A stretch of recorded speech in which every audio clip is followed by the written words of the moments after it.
everyone, I'm Hannah from Hand Done Crochet and I'm so pleased to be here with you today. I want to talk about something that is really close to my heart because it was a complete mystery to me for many years. It's how to firstly choose the right crochet garment pattern to make, and then secondly how to choose the size from that pattern that's going to fit you best.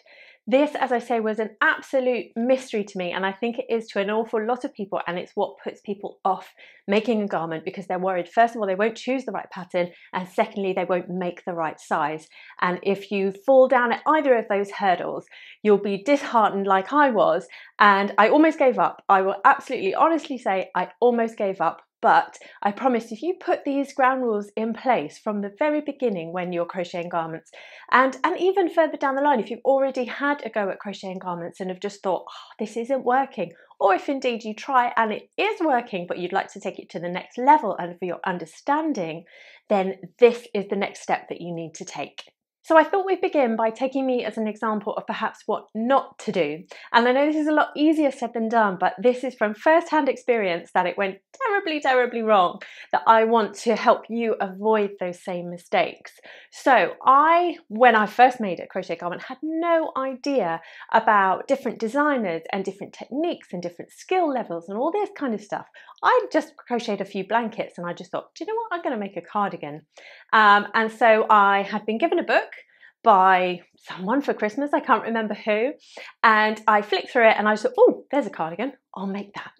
And I literally had no more forethought than that. I kind of looked as to what yarn it would use. I kind of thought, yeah, it looks all right, I think I might wear that.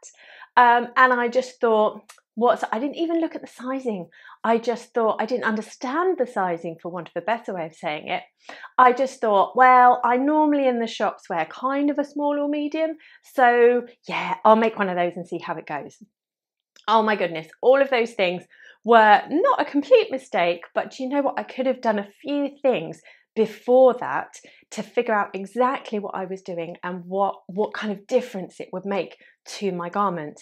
Because the thing I want you to think about is that every crochet garment, like this one, for example, I think probably took me about 40 hours to make. They take a long time. They take a lot of yarn. And yarn is not cheap. You can buy cheaper yarn, but still, even cheaper yarn, when you're buying enough to make a garment, it's quite an outlay. So it's an outlay of time, it's an outlay of money. And the first thing to do is choose the right pattern to make for you. Because if you don't, all of that time, all of that energy, and all of that money that you spend, it won't be a waste because you can undo it and you can use the yarn for something else. But I don't want you to be disappointed. I want you to get cracking with exactly the right pattern for you. So shall we start off with thinking about the actual garment pattern that you're going to use? That's a huge topic and we probably won't get time to figure it all out today, and there's lots of things that you need to go away and think about yourself. But the three main topics that I see that are really important to think about when looking at a pattern is the garment itself, and we'll come back to that in a minute, the designer and the actual pattern that you're going to be using, and then the materials and the yarn that you're going to be needing. So those three things I think are the key things that you need to think about and figure out. And they might be different for different people and they might be different for different designs. That it will be completely dependent. You might be making something one minute and there's something the next minute, and they will have different factors that will affect what pattern you choose. And that's completely fine. But these are just ideas to get you going to really think about what you're making, think about what you're investing your time in, and think about what you're going to enjoy both making and wearing. Right then, so number one, the first thing I want you to think about when you are looking at the thousands upon thousands of crochet patterns that there are out there, do you actually like it? Because I know that sounds really obvious, but some people, I get messages from some people saying, oh, I've made this and I made it because I thought it might be easy. I don't really like it. I really don't mind. If it says a beginner pattern and you think, oh, well, I have to make this because I'm a beginner, but I really want to make this one. Do you know what? If you make the beginner one that you don't even like, there's really no point unless you feel like I can give it to someone else or it will be good practice for me. But I'd really encourage you to think, do you know what, do I actually really like that design? I mean, don't worry about the colour for now because you can change the colour, you can do all of that, but the actual style of the pattern. And think of like, what do you have in your wardrobe that's currently a similar shape to that? Do you wear, like if you never ever wear V-necks because you know V-necks don't suit you, then there's really no point in making a V-neck. Because as I say, these things are going to take you a long time to make, and you have to be very, very certain that it's something that you really, really want to wear. The other thing to ask yourself is, does that style suit me? Would I feel comfortable in it? Would I wear it? And I'm not saying you should just make things that flatter you, because do you know what? We can wear anything we want. You can empower yourself by wearing any shape or style that you want. But if you're going to wear it and it's not going to accentuate parts of you that you really like, and it's going to point out things that you perhaps don't like, then maybe that's not the right design for you. With so much choice out there, you need to find exactly the right pattern, exactly the right style, and just something that you really, really know that you're going to be comfortable wearing. So again, it sounds so simple, but it's really, really important to have a think about these things before you get cracking. And I kind of call it, it's basically shopping. It's much more fun, I think, than traipsing around the shops. You can just sit in the comfort of your own home and you can just flick through picture upon picture and see what there is out there and see what styles you think you'd like to wear. So I have a job for you now. I want you to pop to your wardrobe, wherever you store your clothes, and get out all of your tops and knitwear and anything that you think could be anything like you would like to make. And I want you to try every single one of them on, and I want you to take a photograph of you wearing them. And I want you to have a look back at those photographs and think critically, does that style suit me? Do I feel comfortable in this? Would I like it to be a bit longer or shorter? Or would I change the sleeves or the neckline?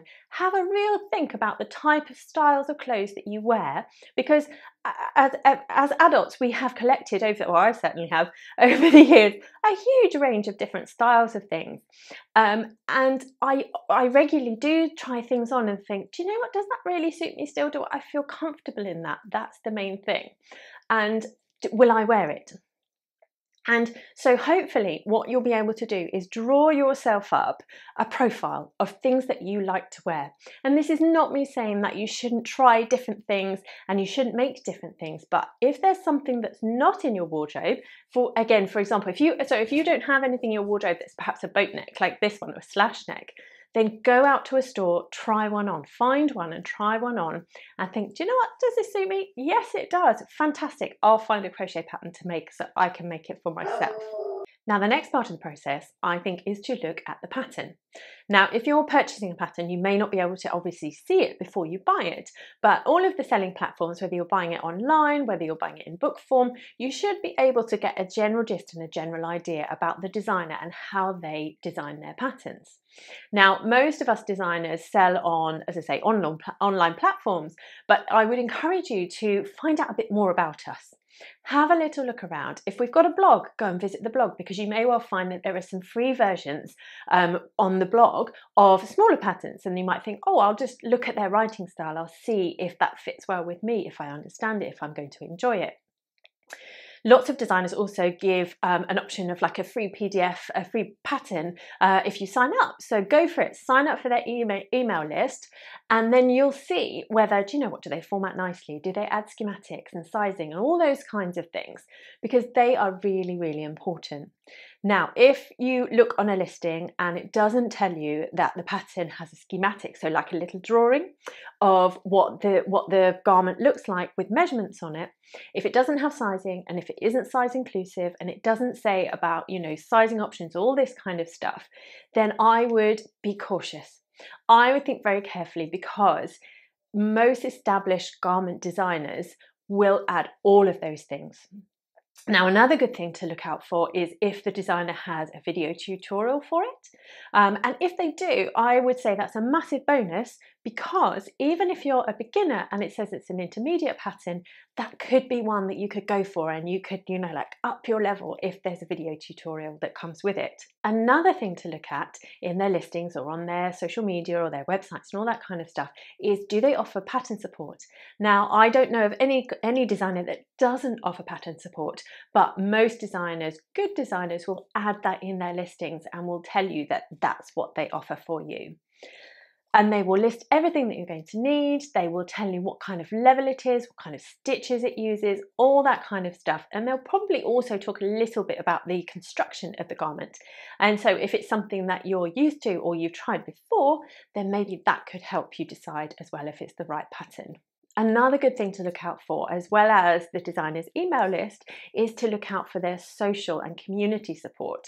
Now, Hand Down Crochet, and I know lots of other designers, I have a community support group on social media, and that is amazing. It's a closed group, it's a safe group where we can all ask questions, post pictures, post yarn, all that kind of stuff to say, does this look right, does it not?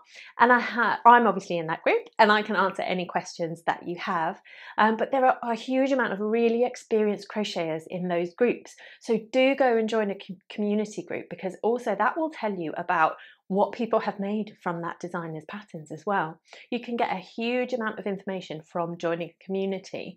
And also, do you know what? Crocheting together in a community with people that understand crochet and will be able to help you. Oh, it's just so lovely, rather than sitting there lonely at home like I was all those years ago thinking, I just have no idea what I've done wrong.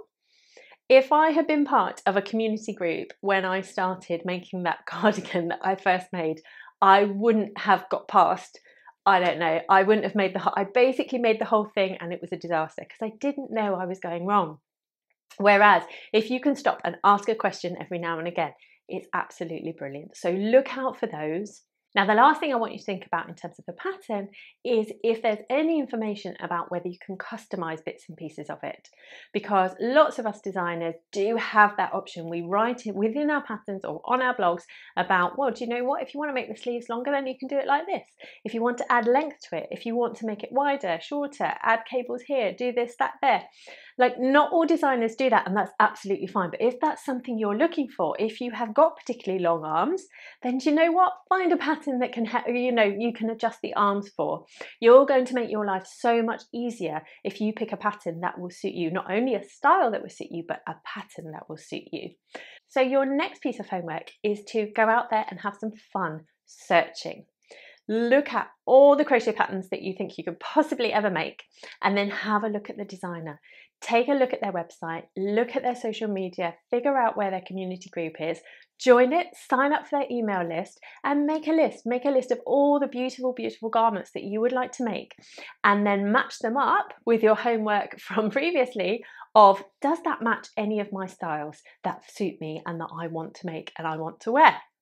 And then when you've done that, we'll be ready for the final piece of the puzzle. Okay, so I think the last thing what you need to think about is materials.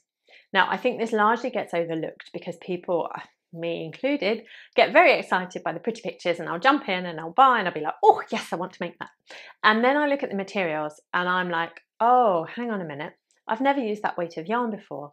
Or that weight of yarn, for example, I don't like wearing things that use chunky weight yarn. Anything above a category 4 weight yarn, because the higher the number goes, the thicker the yarn is, if you haven't experienced that yet. Anything 5 or a 6, I just don't like it on me. I feel like it's a bit too chunky for me. So I would avoid making anything with anything above a category 4 weight yarn. However, I know that there are some people that on the flip side of that are like, Hannah, there's no way I'm making something with fingering weight yarn, so a category 1 or 2 weight yarn. So have a look before you buy the pattern, because you might think, oh my goodness, I don't think that's going to work for me once you get there. So have a look at the materials that are recommended for the pattern. And then secondly, it's really important to have a look about whether you can actually get hold of that yarn or a really good substitute, because it is very, very important to get a yarn similar to the one that the designer has made, so that you can achieve the same drape and the same feel and the same look as they have. I don't want you to be really disappointed by substituting out with perhaps a different weight yarn or a very, very different type of fibre and your garment looking nothing like the designer's, because it won't. You can substitute yarn, you absolutely can, and I would encourage you to, but you really need to think carefully about how you're going to do it. And so you need to figure out as well if that yarn is available to you. Now, we are all over the world, aren't we? What a wonderful thing that we can get patterns from designers in all sorts of different countries that may have used yarn that isn't available locally to you. Now, It's amazing that we get such great shipping services from lots of yarn companies. They will ship worldwide, but you need to make sure that you are able to source those materials, that you're able to have the budget for those materials, and that you are able to get the colours that you would like to wear in those materials. So a few bits and pieces to think about in terms of yarn and materials. And then I think you might well be there. You might now, this is not an exact science, of course.